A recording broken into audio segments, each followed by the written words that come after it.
Hockey Town, it's a place where dreams are found. We fought so many battles here, now we're the ones that they will fear. The cup resides within our town, we won't stop no letting down. The cup is ours for all to drink, it's our time, let's rock this ring. Yo, what's going on, everyone? Welcome back to another episode of Hockey Town Rundown. You're here with us, your beautiful hosts, once again, Carlo and Zach. Carlo, welcome back, buddy. I'm back. Nothing's changed, but I'm back. Still a dad. Nothing's changed. Still a dad. What's been going on in your life, buddy? Not much, man. Not too much. Busy. Last weekend I was pretty much swamped, so I was unable to make the show, but you held it down, did a nice job, so thank you for doing that. Thank you. But not a lot, dude. Work's been crazy, just time of the year with holidays and, Black Friday, all that good stuff, so it's been wild, but a little bit of a lull right now, so we're able to get back to it and watch some very meaningful hockey games. How about you, brother? So they say meaningful hockey games, right? We can only hope, but no, not much with me other than I do have some big news. I am actually moving back to Michigan. Ooh. I don't know if it was a secret or not. I do live in Toledo, Ohio. I am moving back though. So very excited. Going to be closer to friends and family and a little bit closer to Detroit so I can go to more games. So that's going to be exciting if they can get me to go to some games. Right. We've talked about that excitement factor. It's not really there, obviously. And this losing skid really isn't helping Carlo. And so why don't we just go ahead and jump into things, and we're going to recap the 3 games clearly as it shows up there. We're going to touch on them lightly, and then we'll go into some Red Wings news. We'll talk about the main topics, and then we'll cap it off with around the league news. And so, Carlo, we got the Red Wings losing in overtime to the Boston Bruins 3-2, losing to the Ottawa Senators 2-1, and then to the Colorado Avalanche 2-1 last night. We are recording on Sunday, 12/8. It is currently 12 p.m. noon Eastern Standard Time. Carlo, all week they decided to go with Husso, even after calling up Sebastian Cossa. Do you want to touch on that real quick before we jump into the game? The only thing I'll say is I'm glad they stuck with Husso. I'm on the school of thought that you keep Sebastian Cossa very far away from this team in terms of playing. I think it's great to have, a very highly touted prospect practice with the team, travel with the team, get a little bit of a taste of what it's like. I think that's huge, and I think that's very important, and it's also part of the developmental process for a young prospect to kind of, I guess, close the gap on being a AHL pro versus a NHL pro. So credit to him. I mean, he earned that. He deserves that. He's playing very, very well. However, putting him behind this team, absolutely not. Unless you are, of course, trying to ruin him, then you do that. Clearly, that's not the case. Thankfully, I think that's one of the decisions that I'm very happy that was made. If not the only decision that I'm very happy with that was made. That's really all I have on that. Keep Cossa away from this team, please. We can go in depth about it much more down the line, but talking about this Red Wings versus Bruins game, yes, you did have Ville Husso in net. Cossa was called up on the emergency loan due to Alex Lyon and Cam Talbot being unavailable, and I believe that they're going to be unavailable for the next 1 or 2 more games, Carlo, as it was reported. So maybe there is still a shot that we could see a Sebastian Cossa. Probably not, though, based on the way that's looking, in Husso just standing on his head, right? But going into the game, you do have Raymond getting his 200th point, scoring the first goal of the game. Kasper goal was called back due to Gustafsson being offside by a hair. Do you want to talk about that real quick, Carlo? Because I know you were pretty vocal about it in our group chat. Oh, I was very, very upset about that. Now, when I was pretty vocal about it in the chat, I mean, that was just a reactionary chat, I guess. But right, what I don't know, and maybe you can correct me or keep me honest here, was Gustafsson just jumping onto the ice, and was Detroit's bench in the offensive zone? Because that's the only other reason I can think about and try to justify as to why Gustafsson was up there. So I'd have to go back and look, but do you know what I'm talking about? Like, during, how the benches stay the same, but the ice flips during intermissions? Was the defensive zone It doesn't really make sense. Why would you have the defensive zone doing line changes in the offensive zone, right? That makes no sense. However, I wouldn't be surprised with this bench, to be quite honest with you. But I guess that's my question. Was Gustafsson on the ice for a minute leading up to that breakout and was offside? Or was he just coming onto the ice? Because that changes things a little bit. Yeah, I'm not too entirely sure. I would have to go back and watch it as well. But I think the overall question is, why do we see a Gustafsson making a push up the ice like that when Kasper's clearly the one taking it up the ice, right? Trying to enter into their blue line, the O zone, right? So there is no justification for it. Like, you need to be very aware of where you are on the ice, where your feet are on the ice, regardless of if you have been on the ice for a minute, 30 seconds, or if you're just jumping onto the ice, at that point.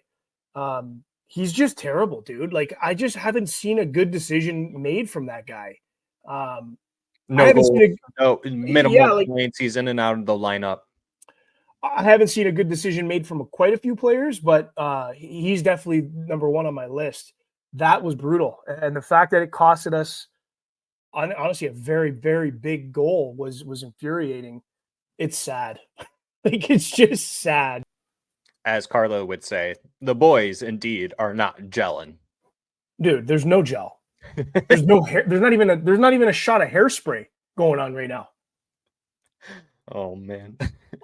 Surprised Zadorov didn't get 4-minute penalty for the cross track on Raymond after the slashing, Carlo. I don't know, man. With how that game was officiated, which I'm sure we're gonna get to, I said to a friend that the officiating in that game, the officiating in general, it's either the refs officiate very inconsistently for like the first period, and then the second period it's like a little bit more consistent, and then the third period it's like the wheels are off, like just go, and then overtime's overtime, and then there's the NHL playoffs where it's like everything's off the table, go at it, unless you're like two-handing someone and doing something blatantly obvious. It's just, I don't know, man. I think Wes McCauley ref that game too. And I like Wes. I think he's a very fair ref, but I don't know. Am I surprised? No, I can't say I'm surprised. Do I think it warranted a penalty? Yes, because that was a blatant, it wasn't a two-hand, but kind of close. Yeah. We did post the video of it on X, and I was surprised by the amount of people saying, Raymond should get better acting classes, he embellished all that stuff. And it's like, have you taken a cross track to the lower back before? It probably does not feel that good. You're going to get that. You're going to get that from no matter what. You know what I mean? You're for sure. Yeah. But it's just like, come on, you can't really come on. It was, I don't know. He was already getting a penalty. Do I think he would have gotten that? Like, you have to look back and see how many players get that second 2 minutes for doing something after the whistle. I don't think it's that many. He's already getting a call, right? Right. And it's against the Boston Bruins. So no, you would never get that. I mean, you look at stuff like the Florida Panthers always do. It's the same thing with them. They never get that second call after they get the one. So they're just trying to get the instigation call for them to even it out. So moving along in the game, Raymond makes it 2-1 in the third, 7 goals in the last 7 games and 13 points in his last 10 for Raymond. And then the Bruins do tie it up on the power play thanks to Sherratt cross-checking. And then the Wings go on to lose 3-2 in OT due to a missed penalty call on Pasta for hooking Alex DeBrincat. Originally, I thought it was a hooking. I don't think it was a hooking. I guess I don't even really know what you call it. You call it a cross-check. Carlo, your thoughts and opinions on what happened to where the Red Wings lost in that OT. The Red Wings lost that OT, and if you want me to touch on the DeBrincat non-call or the DeBrincat fall, whatever you want to call it, I'll just say this. Mo Seider got away with one a minute prior. Mo Seider got away with a big one a minute prior. So even if that was a legit penalty and it didn't get called, that's classic Wes McCauley for you. That's classic Wes, and that's why I like Wes. He'll miss one. He'll miss another one. He'll get one wrong. He'll get another one wrong. That's Wes. It is what it is. You got to move on from that because, like I said, Mo's lucky he didn't get called a minute prior. Yeah, and to be fair, the Red Wings should have actually won this in regulation and not force it to go into OT or allow the Boston Bruins to force it going into OT, right? So they at least got a point. That's one of the bright spots out of this game. Other than that, there really weren't too many other than Ville Husso posting a 914 save percentage with the 35 shots against and 32 saves. Do you have any bright spots on this game, Carlo, real quick? Lucas Raymond being dominant? Yeah, I mean, Lucas Raymond and Ville Husso, I think, honestly, I want to take a minute to give claps to Husso because, he's been through a lot. And for him to come back and do what he's doing, we'll touch on where he's at once we wrap up these games. But he deserves the claps, and I'll probably do another round once we get closer to the wrap up here. But those are the two bright spots for me. There's really not many other bright spots to talk about. You know what I mean? Power play, zeros. PK, I mean, I don't know how many times I heard the commentators say it's the worst penalty kill versus the worst power play. You know what I mean? Like, I don't know. Raymond and Husso, dude. Let's move on. They said, let me put the team on my back, though, and they did. They absolutely did. Moving along, the Red Wings do lose to the Ottawa Senators. As much as I hate it, that hurts my soul. I'm bleeding inside like the color of my shirt. You did have Ville Husso in net once again, and you had Patrick Kane inserted back in the lineup. Carlo, there were quite a few people that were intrigued to see if this team would actually perform better or worse with him in the lineup, because a lot of fans seemed to thought they didn't look that much different, and at some points they looked better without Patrick Kane in the lineup. Your thoughts on that real quick? I agree. I think Patrick Kane, I hate to say it, dude. I mean, I'm obviously a Patrick Kane fan, and obviously seeing what he did last season was incredible. This year, he's not good.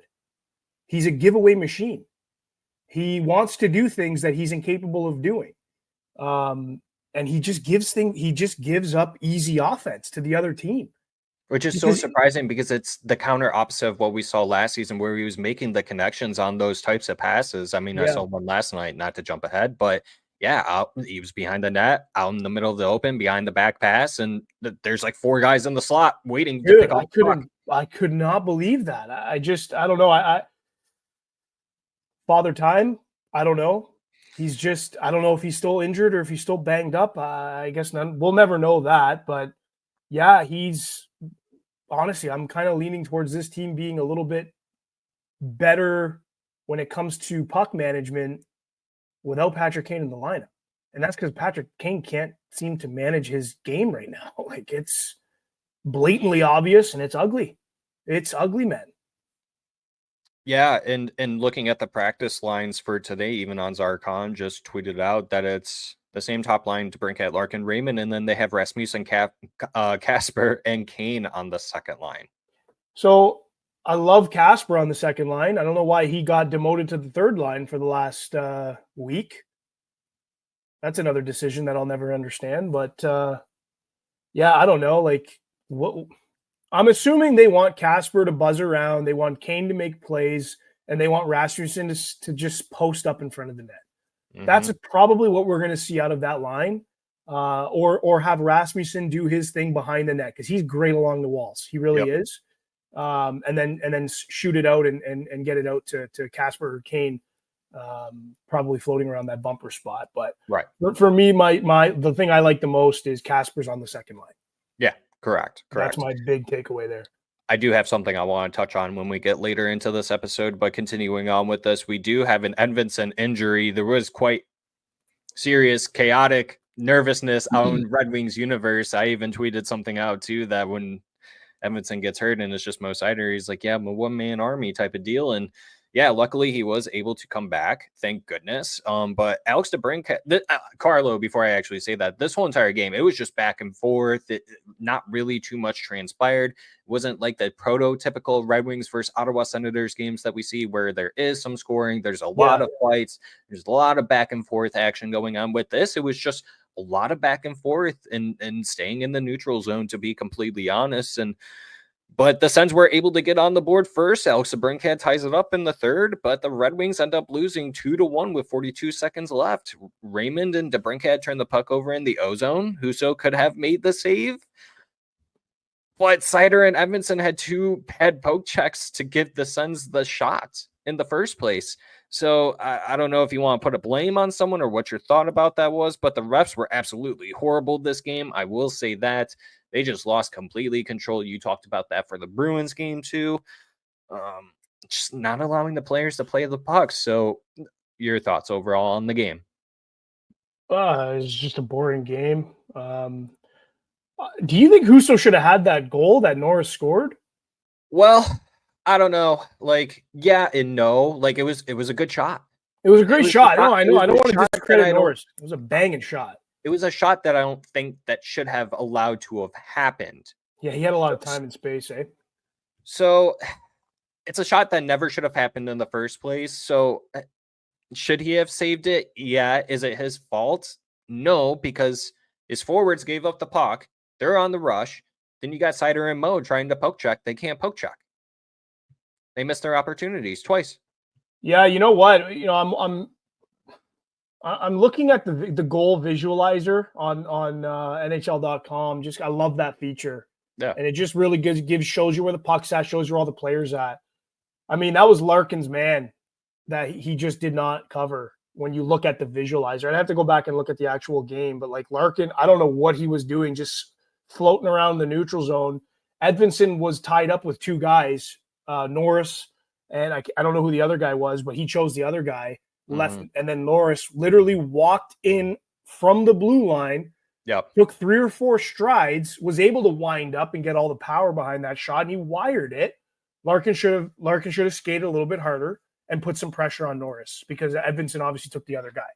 You can't fault Edvinsson for doing that. He's got to make a decision. Is it the right one? We can argue that. But no, for sure. Yeah, that's why I was like, I really am not sure who I should have put the blame on that one, if there really is someone to blame. But thank you for taking the time to look at that video real quick as we're recording. Yeah, I mean, but still, nonetheless, I mean, probably a save Husso should have made, sure. But with 42 seconds left overall, the Red Wings should have taken advantage more of their opportunities too overall in the game. But with 42 seconds left in the game, that's a dagger, right? So you missed out on a potential even 1 point. Forget about the 2 points. You missed out on 1 point even. So it was just a tough loss. The goods, I would say there were none. The Red Wings, maybe that they killed 5 of their 5 PKs that they had. That's probably the one bright spot. And the bads, everything from the players to the refs, to be honest with you. It didn't really look like anyone showed up today. It was just one of those weird games. And that's the same for the Sens. No one really showed up. No one really stood out. No, I would agree with you there, but and I don't know if this is a bias, but I look at the Ottawa Senators, even I'll look at their top 9 and I'll look at our top 9. I like ours better. On paper. Names, brand power behind these names, we should be able to score more than a goal, man. Well, apparently not. We've done it the last 2 games, and then the game against Boston, it was 2. I got stats for that too, actually, once we go further into it. But that's the game against the Sens. Then you move on to the game against the Colorado Avalanche, which was last night at 7 p.m., I believe it was. Maybe it was at 7:30. I can't remember, Carlo. But Husso in net once again. The first was a back and forth till the Avs actually scored midway. The Avs score in the second to make it 2-0 on the power play. Larkin puts one through traffic and tipped by Raymond to make it 2-1 in the second. And the Wings lose 2-1. Husso looked good overall, a .920 save percentage. Over the last 3 games, Carlo Ville Husso has stopped 85 of his 92 shots, .924 save percentage. And then I did want to highlight the bads. I do want to say Georgiev turned into a brick wall. This is a guy who has less than a .900 save percentage going into the game. And then Makar on the power play. I hate his guts because of how good he is. He's unreal. What he's able to do with his feet doesn't even make sense. And the things that he does with the stick too is just so quick. His back and forth are just small intervals. Like when he just moves it and then just can do whatever he wants with it. It's insane. And then one thing I did want to highlight in the post game, Moritz Seider said this team is losing games that are winnable, and that's obviously frustrating. Nobody's happy in the locker room. Why should we be? he emphasized that they have to come to the rink with a smile tomorrow and ignite the changes from within. We did post a video of that clip on Twitter, X, whatever you call it, Carlo. Mm-hmm. And then we obviously posted one of Derek Lalonde getting a sense if there's a bit of what was the word? Sagging? I can't really remember. If the boys are confidence. Yeah, sagging confidence. Do you want to touch on both of those real quick? Well, I don't know what you want. Like, what do you expect the guy to say? Like, he knows. Like, he's not completely aired out here. Like, he gets it. It's just, what are you doing about it? That's the thing. You know what I mean? Mo Sider, these are winnable games. We're obviously frustrated. Nobody's happy right now. No shit, nobody's happy right now. What are you doing about it, though? Like, these are the questions that these reporters need to start asking. Like, everyone's soft, dude. I'm so sick and tired of everyone being soft. What are you doing about it? If you're not happy, what are you doing to get happy? That's very important. Lalonde, yeah, obviously the confidence is sagging. No shit. What are you doing to correct it? No one asks these questions. Like, these are all valid follow-up questions. My media pass would be revoked within 30 seconds. There's no juice. There's no juice from this coaching staff. There's no juice from this team. There's no juice from these reporters. There is no accountability. Zero. I do want to bring up how sometimes we'll talk about how, what's the word I want to use here? Damaging the Canadian media is, or how tough that they are when it comes to players, coaches, stuff like that. The Red Wings have a very passionate fan base. Does that kind of surprise you that we don't have reporters that are asking those tough questions, kind of like how they do with Leon Draisaitl? Why are you so pissy all the time? Type of stuff like that, Carlo. These reporters have been around forever, and they're all chummy. They're in the inside, and it's just a big boys and girls club. Like, I don't even watch post games anymore. I don't even like. What's the point? I'm going to hear a lot of nothing. So it's a waste of time. Because I'll tell you something, if a reporter did ask somebody a very hard question or a solid follow-up question, it would immediately go viral with Red Wings Twitter, Red Wings X, whatever you want to call it, because everybody would be like, oh my God, I've never seen this before. That's just a fact. Canadian media, do they get a lot of flack? Yeah. Do they ask good, solid questions? Yeah. If you're a reporter and you're asking a question that draws an emotional response, you did your job. You got that player to think and maybe answer a question uncomfortably. Maybe that's what it is. Everyone's just too damn comfortable. Well, hey, let's maybe get uncomfortable now and see what we can do.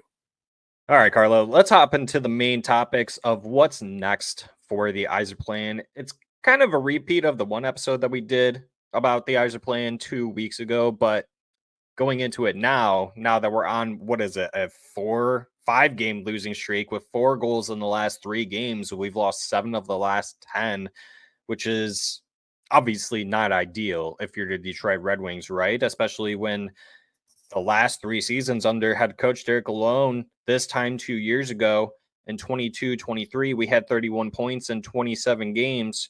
Last year, we had 32 points in 27 games, and this year we have 24 points in 27 games. Now, what's next for the Yzerplan, Carlo? Because if you keep Lalonde for the rest of the season, at this rate, you're going to get a top 10 pick for sure. A lot of people are saying top 5. I'd be happy with that, though. But if you replace him mid-season, what immediate difference would that actually make? Can this team actually be a playoff team if you were going to change the coach? And so a lot of people are saying, yeah, he should be fired right now. Okay, let's say you just replace him with Alex Tanguay. Is that really going to do much of a difference? Are people hoping that it's going to get us some extra wins? And if not, then does that kind of prove the point of why would we do something like this? So give your overall response to those questions real quick. I don't know if you were to replace Lalonde mid-season with an interim coach, if it would do anything. It's the same guy you've seen for the last 3 years, 2.5 years, whatever you want to call it. I would, and this might be why this hasn't happened yet, but maybe the coach is not there. Maybe that head coach that we all want is just not there or not interested. But if it was me, I would be finding a coach who's going to come in now Get these guys accountable, get a new voice, get loud, get these guys tuned up.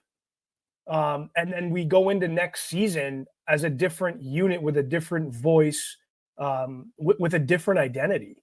I don't think I would go and put a Band-Aid on it right now. I really don't know what you're going to get out of that, if you're going to get anything out of that. If the coach is out there that you want for the next chapter of this team, then yeah, go put him in right now. Absolutely. Because everything happening right now is just not happening. It's just not working. Every game looks like it's the first time these guys have played with each other and the first time they met. Go find a coach who's going to be here for the next chapter. If you find that, put him in right now. Install him right now. If not, It is what it is. We have to ride this out. Yeah, I just want to say, you're exactly right. And I think that's the thing that Yzerman exceedingly has to hit the nail on the head with, right?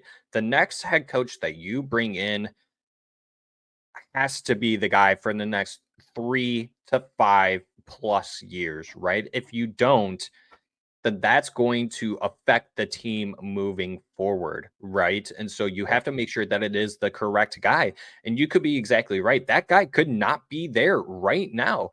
It could be a coach that is currently still with a team that we are just waiting to see what their next plan is, right? I mean, we've already seen just this week, we saw Chicago Blackhawks firing their coach, and they just promoted their AHL head coach, right, to the job. So is that something I see the Red Wings doing? No. However, the person might just not be available right now at this current time. And so we could see it to where the Red Wings don't fire. Maybe the Red Wings do fire head coach Derek Lalonde. And when I say midway through the season, I mean more towards the tail end, after the trade deadline, all that stuff, when other teams who thought that they were going to be playoff bound teams decide to fire their head coach, and they're then trying to quote unquote tank the rest of the season, so to say, right? And so that's when you possibly go in and swooped up that guy that you've been waiting for to get canned from their previous head coaching job. Do you believe that that could be a possibility? Yeah, I mean, Yzerman has only fired a coach once mid-season, and I don't even know if you want to call it mid-season, but it was in March with Guy Boucher, Tampa. Fired him in March, end of the season. So, yeah, I mean, I could see that happening. To your point, which I think you laid out brilliantly, is the fact that maybe there's some other teams come February, March that go on a slump, and then people start becoming available. Yeah, I mean, that's realistic. I mean, then again, you got to look at the teams that are within the bubble, which it's still like the standings are so locked up right now. It's unbelievable. Yeah. You got to look at some of those teams that are in the bubble and try to identify, okay, who are these coaches? You know what I mean? Because you got to look at that too. Personally, I think I don't know. I have the guy that I really would like to see, but I don't think it's going to happen mid-season. I think it's going to be, we're riding this out as is. Whatever happens, happens. It's going to come at the cost of some fans for sure. I don't think there's going to be fans that are just going to be non-fans after the season, but it's going to come at the cost of fans bickering and fans being, impatient and frustrated, like they are for the next. It's going to be a long season, like a very long season. Yeah, no, I agree with you overall. And so kind of moving into the next segment of this main topic, what's next for the Yzerplan outside of Koshin? Does a trade make sense, Carlo? To me, it would have to be on defense, because you look at it, you have Gus, Sherrod, and Petrie and Hall. They're all buyout/trade candidates now or in the offseason, minus Petrie, obviously, because this is his last year on his deal. But then you even look at the offense. What do you do with Kopp and Compher? Compher has no goals in 18 games. Kopp has no goals in 15 games. Petrie, Sherrod, Gus all have no goals this season. Yeah. What do you do? So you don't do anything because you can't do anything. They're all undesirable players. Nobody wants these players. And guess what? They all have no move clauses. That is bad management. I have no idea, and I am not afraid to say it. Steve Yzerman mucked up big time, and giving those guys no move clauses. Yeah, and what are you doing? Yeah, let me bring this up real quick because it does tie into the Jacob Trouba trade that happened. Emily Kaplan says Yzerman was in on Trouba, but couldn't get a trade to work because a Wings player wouldn't waive. Jacob Trouba was also asked on ESPN if he ever considered possibly of playing in Detroit. Says, obviously, I've thought about that. I think someday somebody should maybe verify with the Red Wings if they were interested. Has anybody taken that route? I am so happy that Steve Yzerman got burned on trying to move a player for Jacob Trouba, and it didn't happen because he gave them a no-move clause. I am so happy that happened. And this is now a big picture conversation. This season is done, okay? Who knows what next season brings? I think we're done next season too because, frankly, no one's taking these players. Once again, they are 100% undesirable. Nobody wants them. Would you, if you're a GM of a team, you have the responsibility to ice a competitive roster. Are you calling Detroit for Petrie or Sherratt or Hall or Comfer or Kopp? No, man, you're not at all. I do believe that there actually is somewhat of capacity. Some teams in the NHL would be interested in their services, but obviously not at the capacity of we're willing to give up What do high you mean by assets their to get them. services? I just want to make sure I understand you correctly. They would be interested in their services. Let's break that out. What are their services other than being 100% liabilities? So I always like to go back and say the reason why the Red Wings got Kopp is because the Red Wings didn't have a number 2 center, right? Not saying that Kopp it was a number 2 center at the time, but the promise was there that he could be relatively close to what he was for Winnipeg, if not a little bit better. We knew that he had at least a decent two-way and defensive game. I think that there is a team out there that is in Detroit or is currently in the spot that the Detroit Red Wings were 2 years or 3 years ago, whenever we signed him, right? And they can use him as someone who swaps in the middle 6, 2 and 3C. I really think that there is a team out there that could utilize his services for the leadership. If they have some, we might be able to question that, but I'm sure that they do. And some GM and some team might actually be out there looking like, okay, yeah, I do think that there is a space for a trade for one of those 2 players for sure. And the only reason why I'm picking on those 2 is because you look at next season. I feel like it's most certain that you're gonna continuously block players, so you got to make room for someone like Nate Danielson, Carter Mazur, Amadeus Lombardi, someone somehow, because you're only gonna have 3 open roster spots going into next season. That's excluding the goaltending because Kosa should be the backup next season. So. Well, dude, he should be, but that means he's going to play probably 30 games, and I don't want him to play 30 games. I don't want him to play 1 game behind this team. We're going to have the same team next year. Hopefully we have a free agent come in that is not a whiff.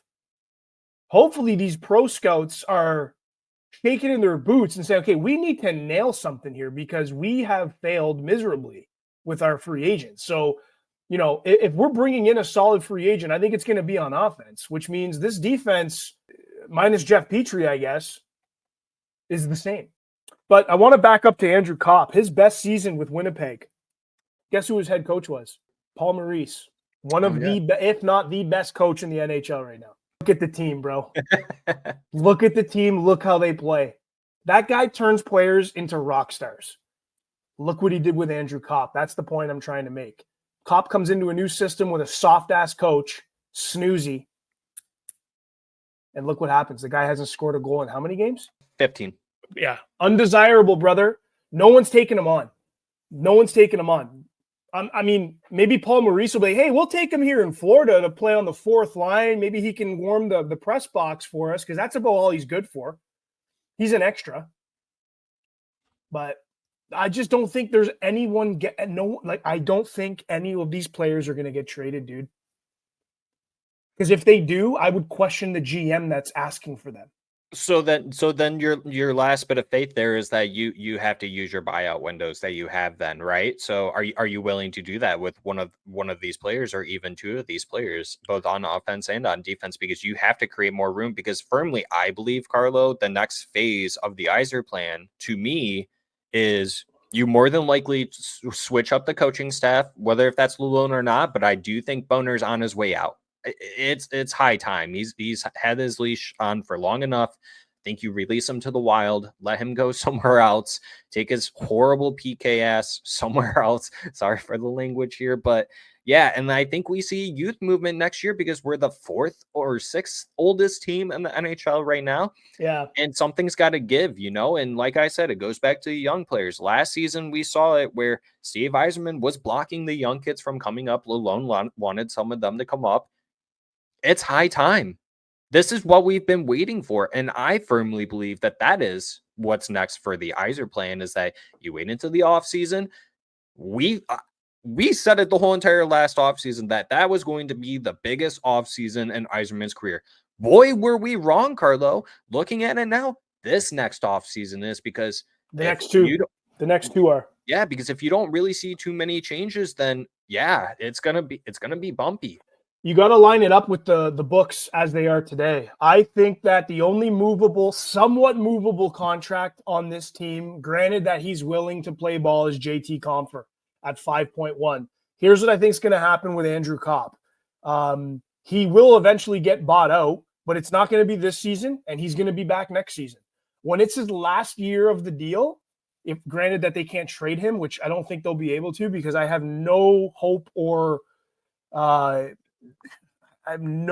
at all for him getting better or improving. So anyways, back to the story here, or the logic.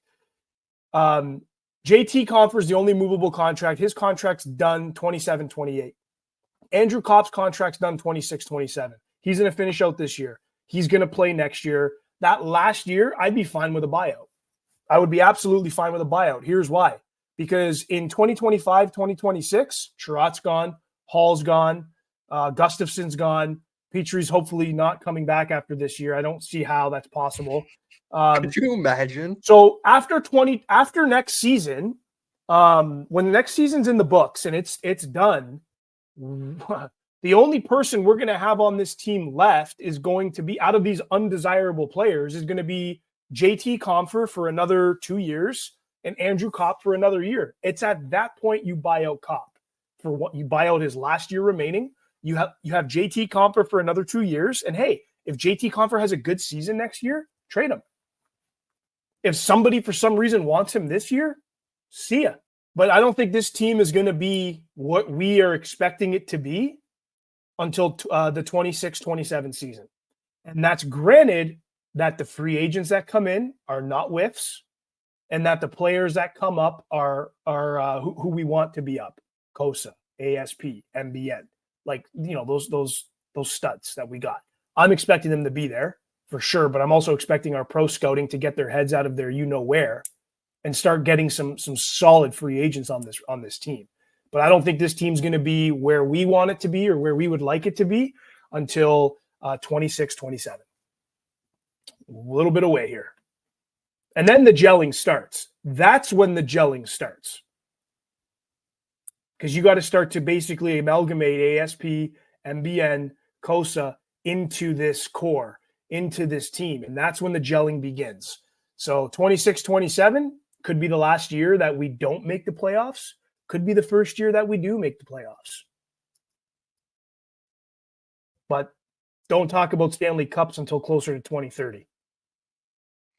And that's just the reality of the way this team has been constructed as of late.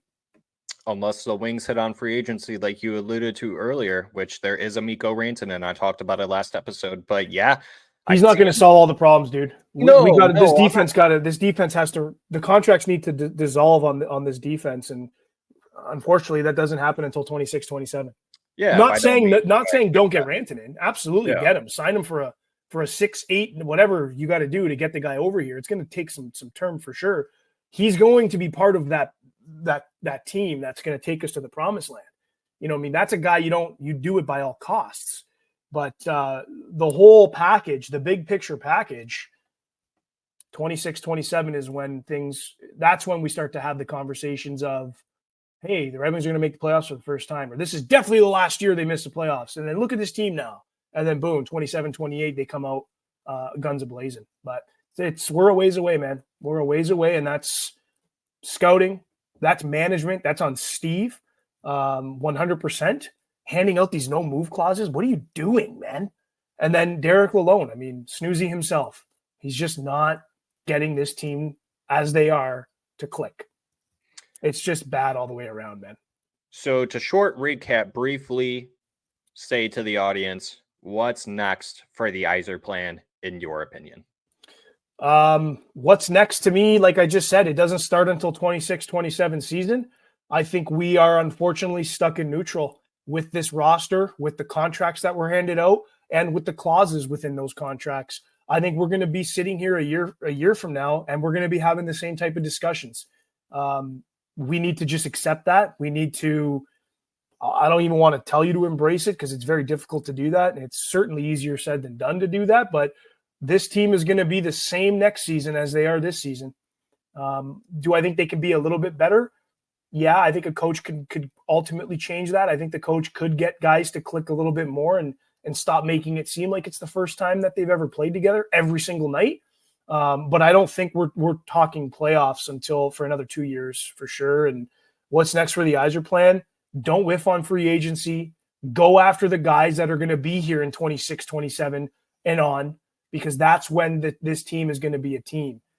So, I mean, I think Yzerplan 2.0 starts in 26, 27, which means that Yzerplan 1.0, the reality that we're living in today, ends in 26, 27. And that's unfortunately still a little bit of whiles away here. I'm not going to tell you to stay patient. Everybody's heard that way too much. It's the most patronizing thing in the world when there's zero accountability for anything going on present day. So sorry, bro. I hate to do this. I hate to bring us down this dark pathway, but I mean, I want to be real with people. And I'm the sure joy of being a Red Wings fan. I'm sure other people agree. You know, there's going to be the optimists out there for sure. And I commend you guys like crazy, like Zach. But then there's I'm trying. But I know, man. But then you have people who are, you know, maybe some are going to call it downer, or maybe some are going to call pessimistic. But to me, that's just realism. That's just being realistic and kind of flatline, baseline, neutral. That's where I feel I'm at. Listen, I want to be excited about this team. There is nothing exciting about this team other than those young prospects, of course. That's, and not to cut you off there, but that's primarily what I'm doing now. I have set myself in that space, right? And that's been the Red Wings. I mean, subtracting last year, right? That's been the Red Wings for the last 5 years, right? It's like watching these young players get better each and every game as we continue along and hoping that the 26-27 Red Wings are really good and they can make it into the playoffs, like Carlos said. But moving it along, let's go ahead and jump into the Red Wings news, Carlo. We didn't mention this, but obviously, if you didn't know, but it was reported that the Red Wings did place Patrick Kane on injury reserve on Tuesday, and that was retroactive to November 23rd, 2024. He obviously is off of that, but Riley Sheahan officially retires. And with that being said, yes, claps to Riley Sheahan. He was the Teletubby himself. He was the last goal scorer at Joe Louis Arena and scored the last 2 goals, and it was the only 2 goals he scored in his 82 game season, went a whole 81 games prior to not scoring. Man, that's scary. Raymond will represent Team Sweden at the 2025 Four Nations Face-Off, and then Larkin will represent Team USA at the Four Nations Face-Off tournament as well. That was announced on Wednesday. Thoughts on that real quick, Carlo? I mean, good for Larks. I'm glad he's going and he's playing within that tournament, representing the U.S. I think he loves doing that stuff. He loves representing the U.S. He obviously loves and speaks highly of the U.S. programs and the development there. He deserves it. He's got an engine. He's got a motor. You can't take that away from the guy. Did you ever have a doubt that he was not going to make it? No, I didn't. I knew he would be on that roster. I didn't know where he would slot in on that roster, but I knew he'd be on that roster. I think we see a lot of shakeups with that roster. I think all those centers can move up and down. Oh, dude, don't take any stock into what you're seeing the lineups look like right now. I would not do that. I think he could. I think eventually he'll find himself pretty much cemented on probably the 2C. And even if you don't shake up the lineups, you just even if you cement him on the fourth line, that fourth line could get 15 minutes night in, night out easily if they wanted to, if the matchup is to their liking, right? Totally. We easily could see that. So totally. But what about Team Sweden? Team Sweden, they're missing a guy. I think they forgot to call someone. Yeah, you think he got snubbed, huh? I think he should be there. Yeah, looking at their blue line, it's an older blue line, and Carlos talking about Simon Edvinsson. They definitely could have utilized some youth, and based on the way that Simon Edvinsson's been playing, honestly, Carlo, I'm kind of okay with it. I think I'd prefer him to get the time off. But I get why you would want to see him in there. I understand why and why that would be good for him. I do get that. But I like the idea of him getting rest, especially since he's always taking pucks and taking hits from opposing teams. I don't know, dude. I think he should be there. But Team Sweden, I think, looks pretty solid. Lucas Raymond, I think, is going to steal the show, and he's going to steal some lineups there. There's some lineup spots because he is just on another level right now. And they're overall, pretty deep too, man. They are 100%. All these nations are, yeah. These rosters are all deep, dude. It's going to be a really, really fun tournament to watch for sure. Who do you have winning? Honestly, dude, I'm not even trying to be biased, but I think Canada's running away with it. I still like the goaltending. I'm not sold on the goaltending, but I think their D is unreal. I don't think you need it. I don't think, again, 2002 Red Wings. There's a lot of skill there. 2008 Red Wings, even, there was a lot of skill there. I don't think you need a dynamite goaltender when you have those players in front of you. Does it help and solidify things? Absolutely, 100%. But I don't think you need a what was I going to say? I was going to say above 900, but let's maybe go above 920. I don't think you need above 920. All right, because I think it's the opposite. I actually think it's going to be Team USA, and it kind of goes against. While I think I agree with you, I think Canada is going to be really dynamic on the offense. Not saying that they're going to be lazy on defense. I think the defense is still going to be there, but I think the goaltending and not as good of defense as Team USA. So I'm going to go with Team USA. Their forwards have the offensive production. But you know why I'm choosing Team USA over Canada? It's because they have the Brady Tkachuk brothers, and Team USA plays based on the names on that roster. I think they're going to play with more grit, and their defense is locked in on the defensive side compared to Canada's, and their goaltending just based on the names. Personally, to me, that's how I'm looking at it. I'm willing to do a friendly wager with you on this recording right now if you want. $20. Yeah, I'll do 20 Canadian All dollars. Right.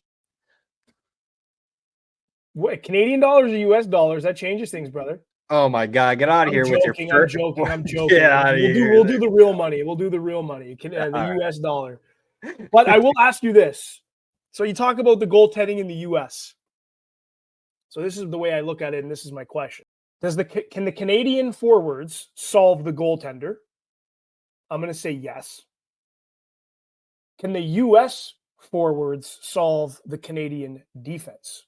And that's where I think they might have a problem.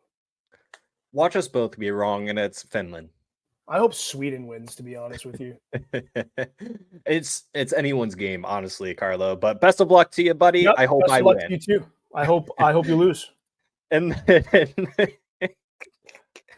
MBN does officially go to Norway for the U20 for the World Junior Championship second division. And then ASP is the captain for Team Sweden for the World Junior Championship, which is awesome to see. So, all right. And then jumping into around the league news before we wrap up, I do want to touch on this because I thought this was a good, nice little heart warm filler, so to say. Blue Jackets and Flames wear Gaudreau jerseys for warm-ups. That happened on Tuesday night. I thought that was really cool to pay homage to the Gaudreau brothers.